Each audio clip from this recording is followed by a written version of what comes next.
인공지능과 농업, 이 둘이 만난다니 좀 뜬금없죠? 그런데 말입니다. AI가 내뿜는 뜨거운 열기, 이 디지털 폐기물이 우리가 먹는 맛있는 저녁 식사가 될 수 있다면 어떨까요?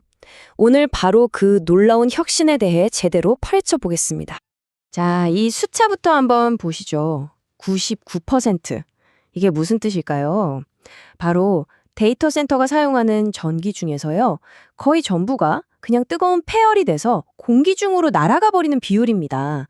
맞아요. 우리가 AI를 쓰고 온갖 디지털 서비스를 즐기는 동안 그 에너지의 99%는 그냥 버려지고 있었던 겁니다. 하지만 만약에 말이죠. 이 어마어마하게 버려지는 에너지를 낭비가 아니라 새로운 기회로 볼 수 있다면요?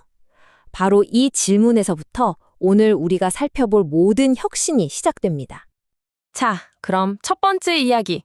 AI의 보이지 않는 에너지 문제입니다. AI 시대의 가장 큰 역설이 바로 이거예요. 우리 눈에 보이는 화려한 디지털 기술의 발전 뒤에는요, 사실 보이지 않는 거대한 물리적 쓰레기가 쌓이고 있다는 거죠. 흐름은 이렇습니다. AI를 더 많이 쓸수록 당연히 더 크고 강력한 데이터 센터가 필요해지겠죠? 이 데이터 센터들은 말 그대로 전기를 어마어마하게 먹어치우고요. 그 결과 엄청난 열을 뿜어냅니다. 바로 이 연결고리가 AI의 숨겨진 환경 비용인 셈입니다. 그런데 이 골치 아픈 문제를 풀기 위해서 아주 기가 막힌 해법이 등장했습니다. 바로 우리나라 대한민국 새만금에서 제시된 아주 급진적인 모델인데요. 오늘의 주인공이라고 할 수 있겠습니다. 이 모델의 핵심 개념은 산업공생입니다. 말이 좀 어렵게 들릴 수도 있는데 아주 간단해요. 한 공장에서 나온 쓰레기가 바로 옆 공장에서는 귀한 원료가 되는 거예요. 서로가 서로에게 자원이 되어주는 완벽한 순환 시스템을 만드는 거죠. 새만금 모델은 이 세 개의 기둥으로 딱 서 있습니다. 데이터 센터는 뜨거운 열을 계속 만들어내고요. 스마트팜은 그 열을 아주 유용하게 소비하죠. 그리고 그 사이에서 바이오매스 발전소가 에너지의 중심을 꽉 잡아주는 앵커 역할을 하는 겁니다.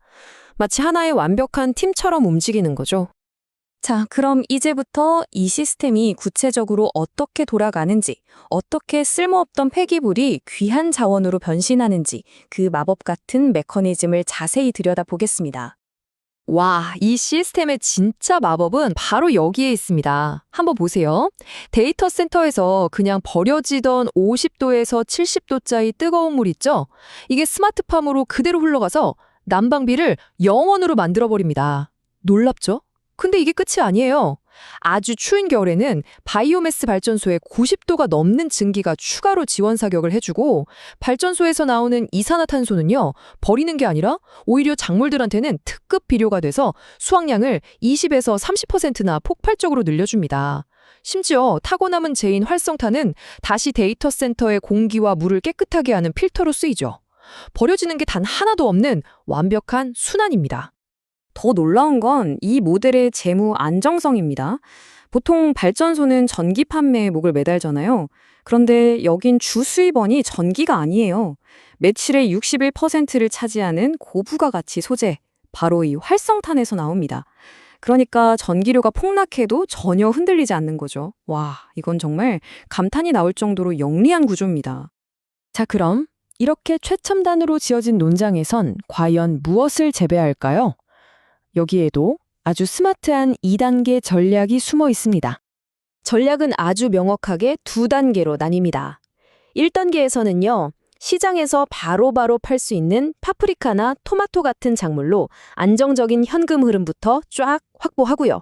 그 힘을 바탕으로 2단계에서는 의료용 햄프나 인삼처럼 부가가치가 비교도 안 되게 높은 바이오 의약 소재를 생산하는 기지로 진화하는 겁니다. 이 말이 핵심을 그대로 찌릅니다. 바이오매스 발전소에서 만든 깨끗한 활성탄으로 스마트팜에서 정성껏 키운 의약용 작물을 직접 가공한다. 상상해보세요. 원료부터 가공까지 모든 것을 이 캠퍼스 안에서 해결하는 완벽한 수직 계열화입니다. 정말 대단한 계획처럼 들리는데요. 과연 이게 정말 미래농업의 청사진이 될 수 있을까요? 지금부터는 이 모델의 엄청난 잠재력과 함께 현실적인 위험 요소는 없는지 균형 있게 분석해 보겠습니다. 그렇다면 이 모델의 가장 강력하고 누구도 따라할 수 없는 무기는 뭘까요? 바로 비용입니다. 기존 스마트팜은요, 전체 운영비의 무려 40%를 난방비로 태워버립니다. 하지만 새만금 모델은 어떻죠? 보시는 그대로 0입니다. 이건 뭐 게임의 규칙 자체를 바꾸는 압도적인 원가 경쟁력이라고 할 수 있죠. 정리해보면 이렇습니다. 장점은 명확하죠. 압도적인 비용 우위, 고품질 생산, 심지어 탄소제로 농업까지 실현할 수 있습니다.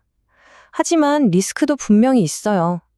최대 시장인 중국의 갑작스러운 수입 규제나 무섭게 성장하는 중국 현지 스마트팜과의 경쟁은 분명히 해결해야 할 과제입니다.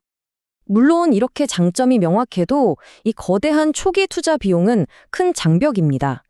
이 돈은 대체 어디서 나올까요? 여기서 프로젝트 피닉스라는 아주 흥미로운 해법이 등장합니다. 바로 토큰 증권, 즉 STO를 활용하는 건데요. 쉽게 말해 이 거대한 스마트팜이라는 실물 자산을 주식처럼 아주 잘게 쪼개서 디지털 토큰으로 만드는 겁니다. 덕분에 소액 투자자들도 이 거대한 미래 프로젝트의 주인이 될 수 있는 길이 열리는 거죠. 오늘 이야기를 마무리하며 이 질문을 던져봅니다. 우리가 매일 사용하는 인공지능과 디지털 기술을 움직이는 데이터 센터가 역설적으로 우리의 배고픔을 해결하고 현실 세계를 먹여 살리는 열쇠가 될 수 있을까요? 새만금의 실험은 바로 그 가능성을 우리에게 보여주고 있습니다.